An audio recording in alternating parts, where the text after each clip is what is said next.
नमस्कार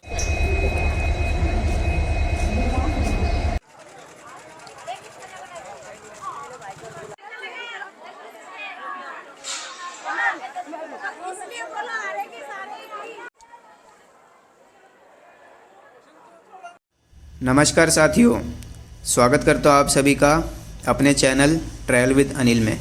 मैं अनिल, आप सभी का होस्ट। आशा है आप सब कुशल मंगल होंगे। साथियों, सुबह के करीब 4 बजने हैं और मैं एक ऐसे स्थान पर लेके जाने वाला हूँ आपको जो कि श्री श्याम बाबा जी का ही है, लेकिन केवल कुछ ही प्रतिशत लोग उस स्थान से रूबरू हैं। हम उस स्थान के बारे में आपको विस्तार से बताएंगे साथियों। उस स्थान का मैं आपको भी नाम नहीं लूँगा, आप वीडियो में बने रहें। मैं उस स्थान पर आपको लेके जाऊँगा। ये मैं सुबह 4 बजे के करीब चल रहा हूँ साथियों स्टेशन की तरफ। मैंने पानीपत जाना है साथियों। मैं हिसार से हूँ तो हिसार स्टेशन जा रहा हूँ। हिसार स्टेशन आ गया है। 4 बजे की ट्रेन है साथियों। मैं ट्रेन का इंतज़ार कर रहा हूँ कि ट्रेन आ जाए और हम पानीपत जाएंगे।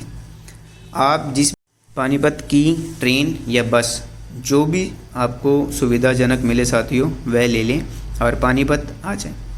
पानीपत से आगे का सफ़र मैं आपको आगे ही बताऊंगा साथियों।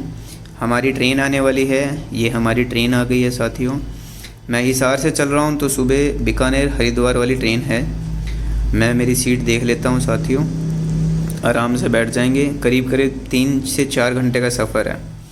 तो सुबह सुबह है, 4 बजे हैं, तो अंदाज़ा है 8:30-9 बजे तक हम पानीपत पहुंच जाएंगे। पानीपत से आगे साथियों अब लेनी है बस।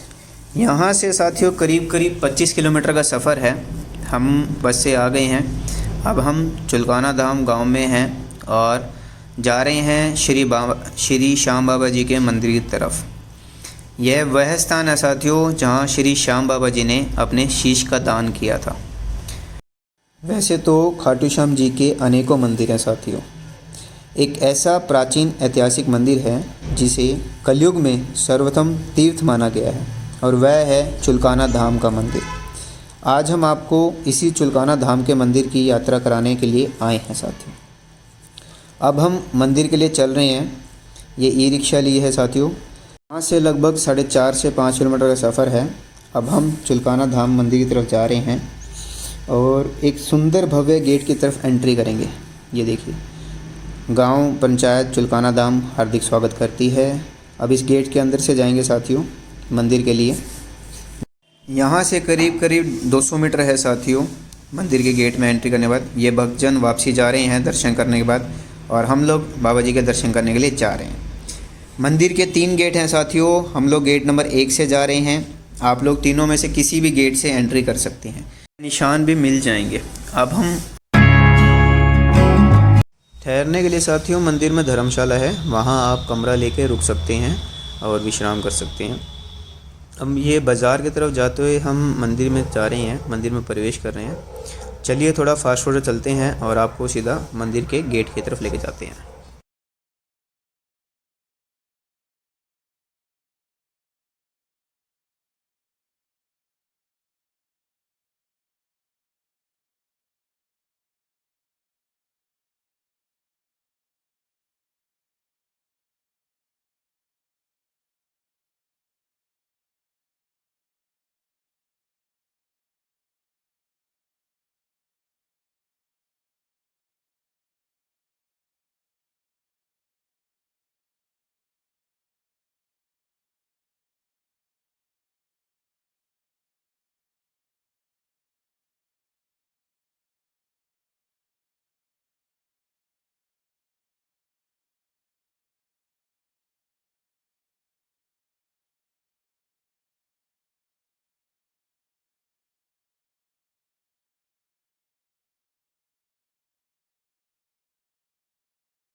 चलिए साथियों, अब मंदिर के गेट में प्रवेश करते हैं। श्याम प्यारे की जय साथियों।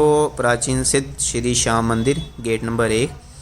इसके 3 गेट हैं साथियों, मैंने आपको बताया था। आप किसी भी गेट से प्रवेश कर सकते हैं। ये इनका मुख्य द्वार है, बाकी जो द्वार है। चलिए साथियों, अब मंदिर के अंदर प्रवेश करते हैं और आपको इस प्राचीन मंदिर की विशेषताएं बताता हूँ। मंदिर में प्रवेश करने के बाद साथियों, आपको सबसे सामने एक पीपल का वृक्ष दिखेगा। इस वृक्ष को मनोकामना वृक्ष कहा गया है साथियों। गांव वालों से बात ज्ञात हुआ है कि जो भी व्यक्ति सच्चे मन से आकर इस वृक्ष के पास अपना मनोकामना रखता है तो उसकी वो मनोकामना पूर्ण होती है साथियों। मैं आपको इस वृक्ष के समीप लेके जाता हूँ। इस वृक्ष के सारे पत्ते छिदे हुए हैं साथियों। इसके पीछे का एक बहुत बड़ा रहस्य और कहानी है। मैं आपको इस वृक्ष की कहानी भी सुनाता हूँ साथियों, और साथ ही साथ आपको इस भव्य मंदिर के दर्शन कराता हूँ। आप सब कहानी का और इस मंदिर का आनंद लीजिए साथियों। और इसी की बात के साथ मैं मेरी कहानी शुरू करता हूँ। यह कहानी महाभारत के प्राचीन समय की है साथियों, जब कुरुक्षेत्र भूमि पर कौरवों और पांडवों के बीच घमासान युद्ध चल रहा था। उसी समय एक योद्धा थे जिनका नाम था बब्रिक। बब्रिक महाभारत के एक महान योद्धा थे। वे घटोत्कच और अलावती माता के सबसे बड़े पुत्र थे। घटोत्कच महामहिम भीम के पुत्र थे साथियों। बब्रिक को उनकी मां ने ही यही शिक्षा दी थी कि हमेशा हारने वाले की तरफ से लड़ना, और वे इसी सिद्धांत पर लड़ते भी रहे। बब्रिक को कुछ ऐसी जिनके बल से पलक झपकते ही महाभारत के युद्ध में भाग लेने वाले समस्त वीरों को मार सकते थे। जब वे युद्ध में सहायता देने आए तब इनकी शक्ति का परिचय प्राप्त कर श्री कृष्ण ने ब्राह्मण वेश धारण कर बब्रिक से परिचित होने के लिए उन्हें रोका, और यह जानकर उनकी हंसी भी उड़ाई कि वे मात्र 3 बाण से युद्ध में सम्मिलित होने आए हैं। ऐसा सुनकर बब्रिक ने उत्तर दिया कि मात्र 1 बाण शत्रु सेना को परास्त करने के लिए पर्याप्त है, और ऐसा करने के बाद बाण वापस तर्कस में ही आएगा। यदि तीनों बाणों को प्रयोग में लिया गया तो तीनों लोकों में हाहाकार मच जाएगा। इसी पर श्री कृष्ण ने उन्हें चुनौती दी कि इस पीपल के पेड़ के सभी पत्तों को छेद कर दिखलाओ, जिसके नीचे दोनों खड़े थे। बब्रिक ने चुनौती स्वीकार की और अपने तोनीर से एक बाण निकाला और ईश्वर को स्मरण कर बाण पेड़ के पत्तों की ओर चलाया। तीर ने क्षण भर में पेड़ के सभी पत्तों को भेद दिया और श्री कृष्ण के पैर के इर्द गिर्द चक्कर लगाने लगा, क्योंकि एक पत्ता उन्होंने अपने पैर के नीचे छुपा लिया था। बब्रिक ने कहा कि आप अपने पैर को हटा लीजिए, वरना ये आपके पैर को चोट पहुंचा देगा। श्री कृष्ण ने अपना पैर नहीं हटाया। तभी आकाशवाणी हुई और विजय माता प्रकट हुई। विजय माता ने कहा, हे कृष्ण, ये तुमने क्या किया? मैंने इसको वचन दिया था कि ये बाण कभी भी अपना लक्ष्य बिना भेदे वापसी नहीं आएगा। तब श्री कृष्ण ने कहा, हे माता, मैं आपके वचन का मान भी रखूँगा, और आज के बाद इस संसार में मेरे शरीर का सबसे दुर्लभ अंग मेरा ये पैर होगा। उसके बाद श्री कृष्ण ने अपना पैर उस पत्ते से हटाया और उस बाण ने उस पत्ते को छेद दिया, जिसके बाद श्री कृष्ण ने बालक से दान की अभिलाषा व्यक्त की। इस पर वीर बब्रिक ने उन्हें वचन दिया कि अगर वो उनकी अभिलाषा पूर्ण करने में समर्थ होगा तो अवश्य करेगा। श्री कृष्ण ने उनसे शीश का दान मांगा। बालक बब्रिक क्षण भर के लिए चकरा गया, परंतु उसने अपने वचन की दृढ़ता जताई।